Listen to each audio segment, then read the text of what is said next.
Konferensi pers yang diadakan oleh FAM berakhir dengan rasa kecewa dan menyisakan banyak pertanyaan yang belum terjawab.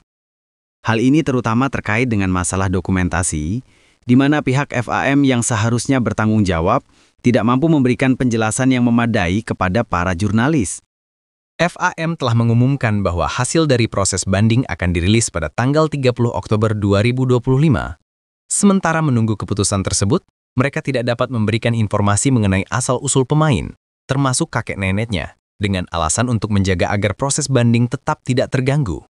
Inilah berbagai komentar warga Malaysia yang emosi saat tahu sidang FAM yang tidak jelas.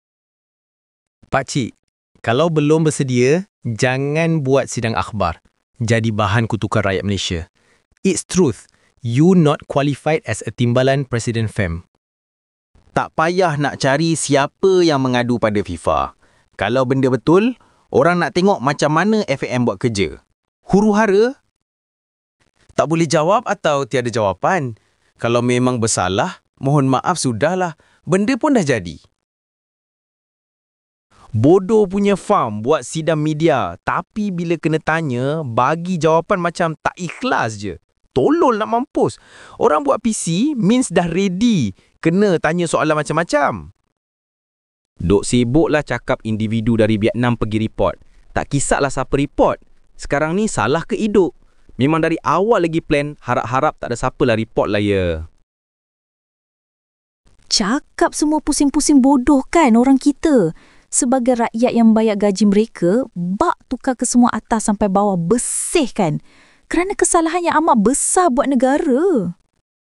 Letak jawatan je lah. Memang tak layak nak duduk jerusi timbalan presiden. Buat rombakan dalam FAM. Bagilahkan orang lain yang lebih layak. Betul tu. Setakat baca teks, siapa pun boleh. Kita tunggu ajalah. Mereka pun keadaan tertekan. Memang tak jawab sebab takut terlepas. Baik jadikan SU sebagai kambing hitam. SU buat kerja yang diarahkan, siapa yang arahkan? FAM pun patutnya bagilah tugas ini pada orang lain. Sebab ini, dia dah tak seronok nak sambut Deepavali. Kesian Ani, dia tu dah nak sambur raya. Terpaksa kerja OT, arahan suruh cover isu. Tak tahu 7 player tu betul ke ada darah kacukan Malaysia? Kalau ada okeylah, betul kesilapan redokumen. Tapi kalau tak ada, masak kari asam pedas. Cakap je lah, terus terang idea siapa.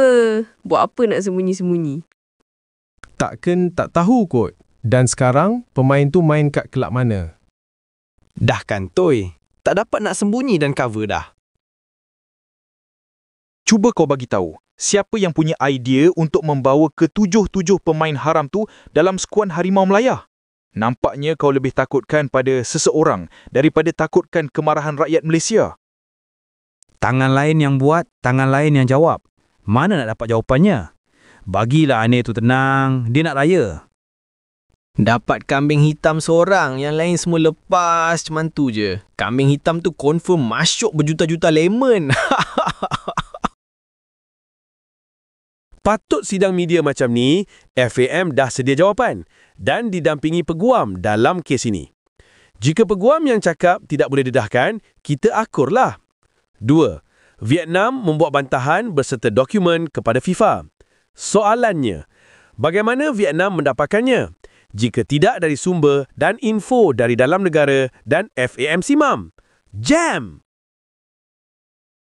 Siapa duduk tengah hari dapat bonus lebih? Okey, bolehlah nak raya ni. Kasih on. Kena tanya terus biru muka.